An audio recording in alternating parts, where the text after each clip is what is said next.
আমার আনন্দ, আমার সব কিছু এই ছাদে যেয়ে গাছের জন্য আমার অন্যরকম একটা আনন্দ হয়।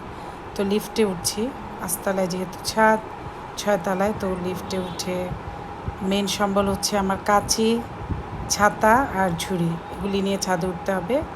আর বাসায় অনেক টাইম ফুল ফুটেছে। আর এখানে যেয়ে দেখছি আমগুলি সব পড়ে গেছে ছোট ছোট হয়ে, একটা গাছে এত আম। আর এখানে সব আমার মিষ্টি কুমড়ার শাক, একটা পুদিনা পাতা। আর এই গাছটাতে অসংখ্য লেবু ধরেছে, আলহামদুলিল্লাহ, মাশাল্লাহ, বারাকাল্লাহ। আল্লাহ সুবহানাহু ওয়া তাআলা যেন আরও বরকত দেয়, সবাইকে দিয়ে যেন খেতে পারি। আর এখানে আমি পুঁই শাক তুলছি, যেহেতু বাসার শাক ছিল না, নিয়ে আসছি। তারপরে গাছের শাক একটা আলাদা। তো সবগুলি শাক ভাবছি যে আজকে তুলে ফেলবো, বৃষ্টির জন্য ছাদে আসতে পারিনি। আর এখানে আমার অসংখ্য ঢ্যাঁড়স, এই ঢ্যাঁড়স ধরলে আমার আর ঢ্যাঁড়স কিনে খেতে হবে না ইনশাল্লাহ।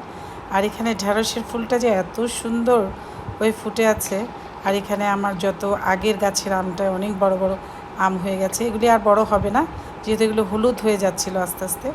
তো যাই হোক, আমগুলি সব পেড়ে ফেললাম, সব ঝুড়িতে যে একসাথে রাখলাম। আর এখানে অনেক মিষ্টি কুমড়ার শাক, আম, একটা পেয়ারা পেয়েছি, সেই মজা পেয়ারাগুলো। তারপরে হচ্ছে লেবু 4টা, অনেক দিন পর একটা বড় লেবু হয়েছে। আর এখানে সব কিছু, এখানে হচ্ছে আমার পুঁই শাক, মিষ্টি কুমড়া শাক, মিষ্টি আলু শাক, অনেক এক গাদা ঝুড়িতে। আমি এখন এগুলি বাসায় নিয়ে যাব, তারপরে রান্না করব, কাটা বাছা করে এগুলি ইনশাল্লাহ রান্না করব। এবং এগুলো সেই স্বাদ হয়, যেহেতু এগুলো নিজের গাছের জিনিস এবং সার মুক্ত, মানে ভেজাল নেই, ফরমালিন মুক্ত। আর এখানে আমার অনেক বড় হয়েছে মাশাল্লাহ এবার সজনে গাছটা, ইনশাল্লাহ হয়তো সামনের বছর বেঁচে থাকলে সজনে খেতে পারবো। তো সবাইকে আসসালামু আলাইকুম, শুভ দুপুর।